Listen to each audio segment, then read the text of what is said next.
Mga boss, no? So, meron tayong isang viewers no na nag-request na paano i-connect yung ating dalawang MT21. Yan, pagsabayan natin yan, gamitan natin ang Sikidam H1. So, ito mga boss, oh, yung connection yan is sa mga pro na dyan, basic na to sa kanila, no? Pero sa mga baguhan, ito yung connection natin mga boss. Sa isang MT21 yan, ito yung left and right. Yan. So, pwede nyo palitan to mga boss, no? Ito, demo lang naman to eh. So, maliliit lang to. So, pwede nyo palitan ng 50 watts. Kasi ito, 15 watts lang eh. Tsaka yung sub, ito, 100 watts, pero 50 watts lang yung max power niya. So, pwede nyo taasan. So, para pa-demo natin mga boss, ito yung connection niya. Ito left, ito right. Ito naman yung sub. Yan, so nakakonect lang dyan yan mga boss. Oh. Yan, left, right, sub. Tapos, yung input ng ating MT21, auxiliary na. Ito. So, papunta yan mga boss dito sa Sikidam H1. Gamit ko tong splitter.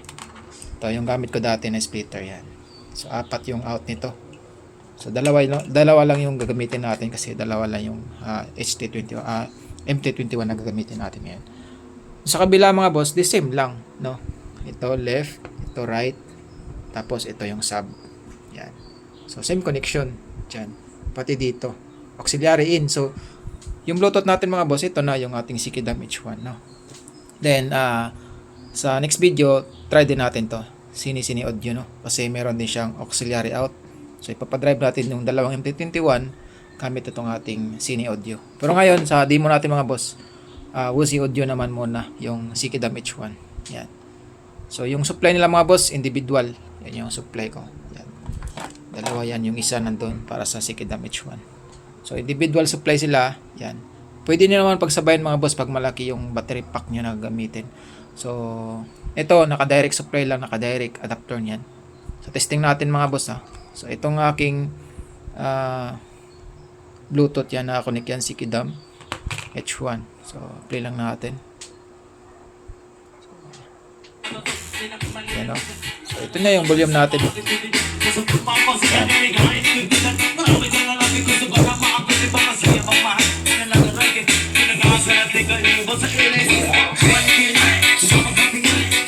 So, sabayan sila mga boss, no?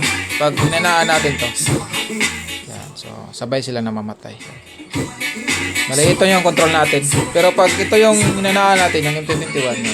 So, steady. Tumutunog yung isa. Ito hindi. So, buli mo natin. So, same lang din dito. Ninanaan natin. So, siya na lang yung tumutunog to. Ayan lang mga boss, no? Sa viewers natin na nag-request yan. Sana sir nasagot ko yung tanong nyo. So, ganyan lang.